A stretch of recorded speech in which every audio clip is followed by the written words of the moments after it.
You remember a few weeks ago we talked about fables, fairy tales, and legends.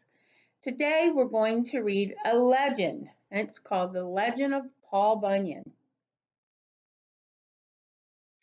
Now, we said that those stories are make believe, but a legend is a story that is believed to be make believe, but there are some people that think that it might be true.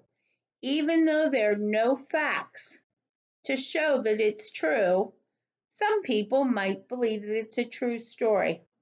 We're going to read the story and talk about it, and then you can decide what you think.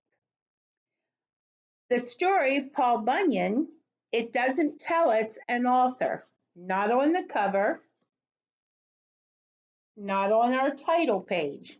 It doesn't have an author, and that probably is because this story has been handed down for hundreds and hundreds and hundreds of years, and that maybe the author never wrote their name or never um, told anyone that they wrote this story. So we'll read it and talk about it, and then you can decide about the story.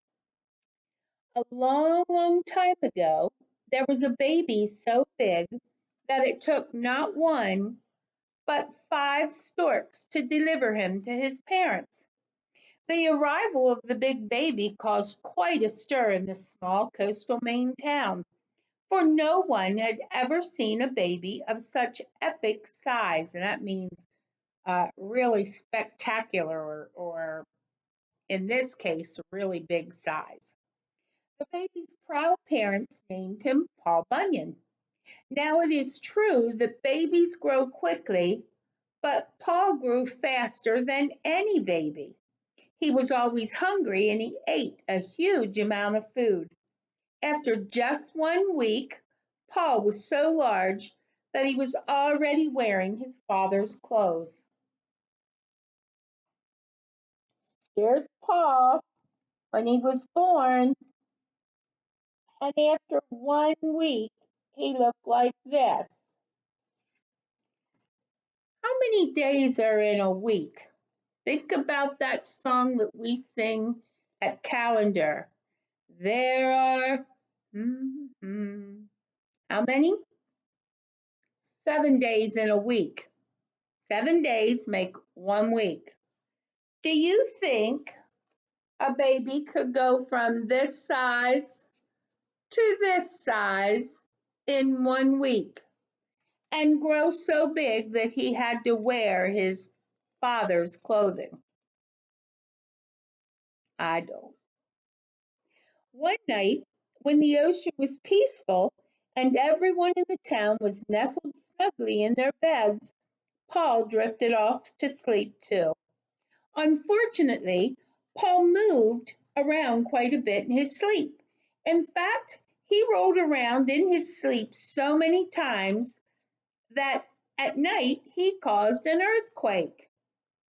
The people of the town moaned and groaned. It seemed like Paul was always disturbing the peace somehow, even when he did regular things that everyone else did. And it was all on account of his huge size. This just won't do, cried the townspeople. Paul has to go.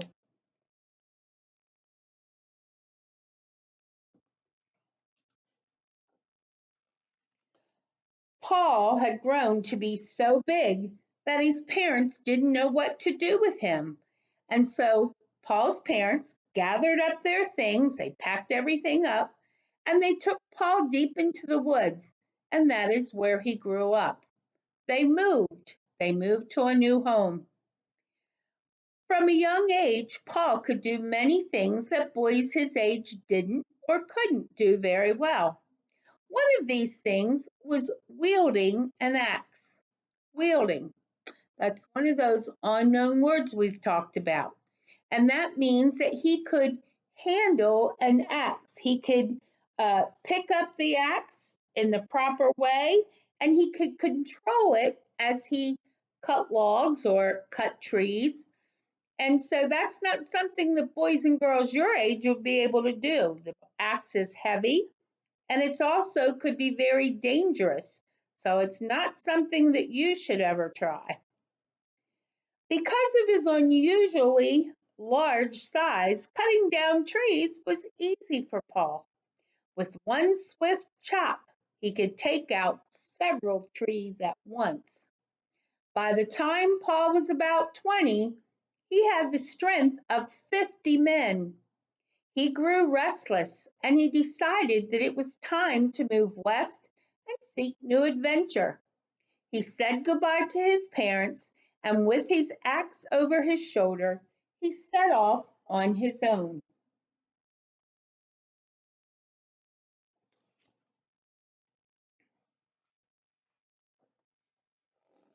As Paul continued west, he encountered the most terrible snowstorm anyone had witnessed in ages. A dreadful chill crept across the land, and Paul found it harder and harder to carry on. Paul trudged along through the swirling snow, so thick he could hardly see. He found shelter in a spot of the woods where the trees were thick, and he built a fire. As he warmed himself by the fire, he heard a strange cry. Ma, ma. What do you think that might be? What would make that noise? Well, the book says ma, ma. So if I heard that, I might think it was a goat or I might think it was a sheep. What do you think? Let's read what the story says. What could that be? Wondered Paul. He followed the sound, making his way through snowdrifts, until at last he came upon a large animal frozen in the snow. It was certainly no ordinary animal. It was giant. It was a giant blue baby ox. Paul went down and picked up the ox. He carried him back to the fire to warm up. Paul and the blue ox became fast friends. Paul named him Babe. The two were inseparable, and if you are inseparable, it means that they were hardly ever apart. It was hard to find one without the other. Babe continued to grow, and before long, the horns on his head reached the top of the tallest trees.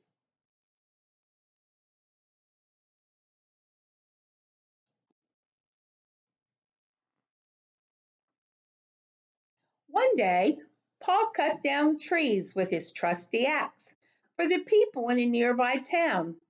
They needed the lumber to build all sorts of things, like new houses, buildings, and barns for the growing population. Babe helped him with the work by rolling the logs to the river so they could float down to the sawmill. This gave Paul an idea. He and Babe could be traveling lumberjacks. Lumberjacks. That's another one of those words. A lumberjack gets their job or their work is to cut down trees so that the wood can be used to make furniture and houses and anything that you would make out of wood, barns, sheds, anything that you could make out of wood. That's why the lumberjack would cut down the trees. That way they could see the country and help out people along the way. And they were already a great team.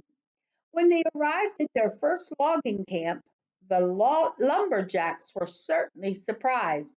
They had never seen such a giant man and ox before.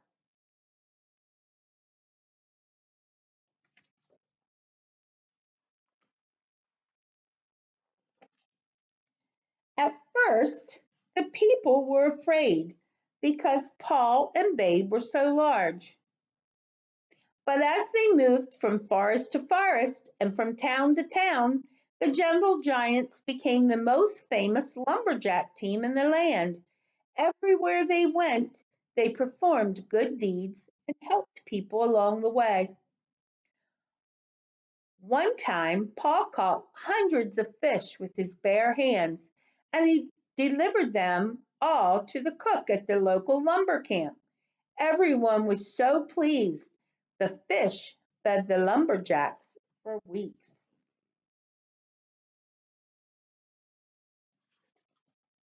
Do you think it would be easy to catch fish with your bare hands? Maybe if they were as big as Paul Bunyan's.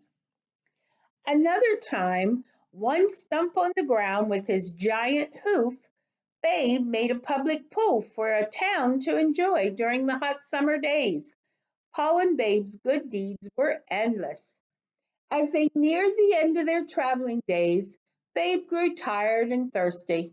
So Paul dug out the Great Lakes to provide him with drinking water. Then Paul turned to Babe and said, "It is time to settle down, Babe. Where shall we make our home?" And that's where they settled, on the edge of the Big Onion River in Minnesota, and started their very own logging company.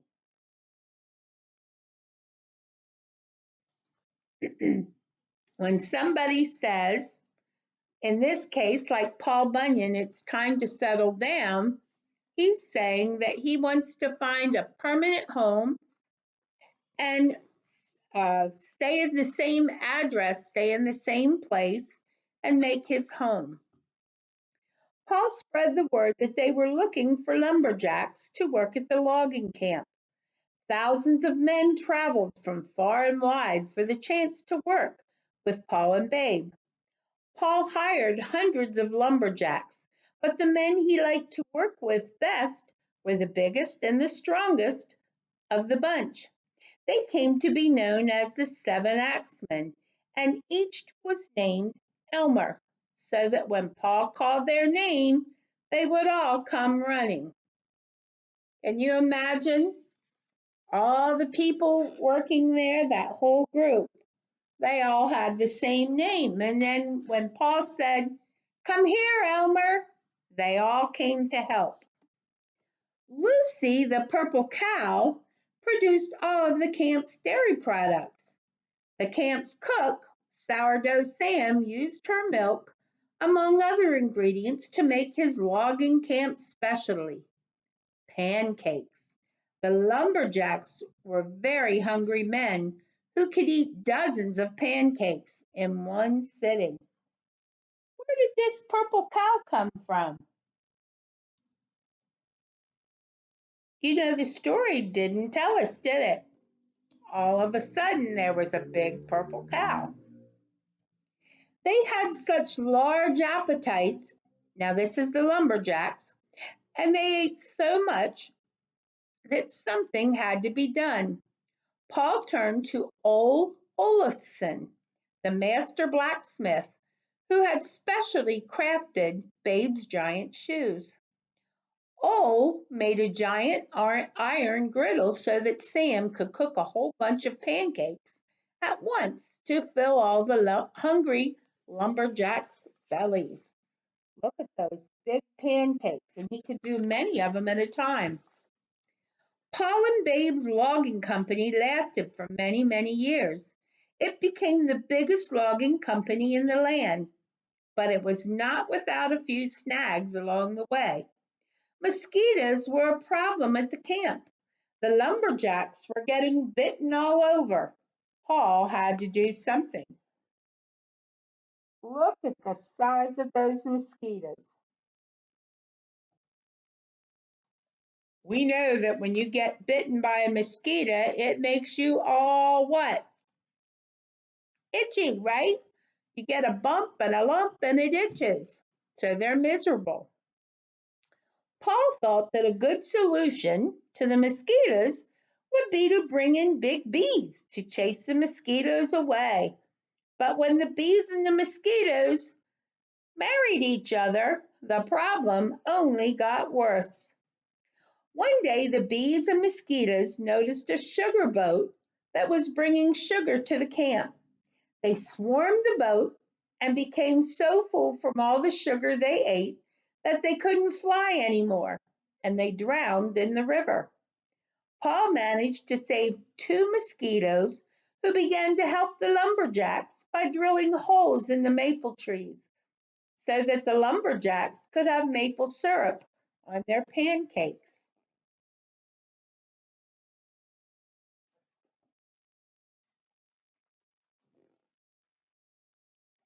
Now the lumber now the sorry guys. Now the lumber company is gone. But what about Paul and Babe? Their legend lives on. If you listen very carefully, the next time you're in the woods, you just may hear Paul's far off call, Timber! And that's the end of the story.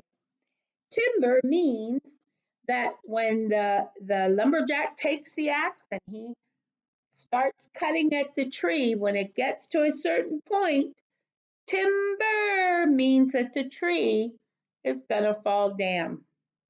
Now let's think about this story. Do you think this could possibly be a real, true story? I don't think so either. See you later.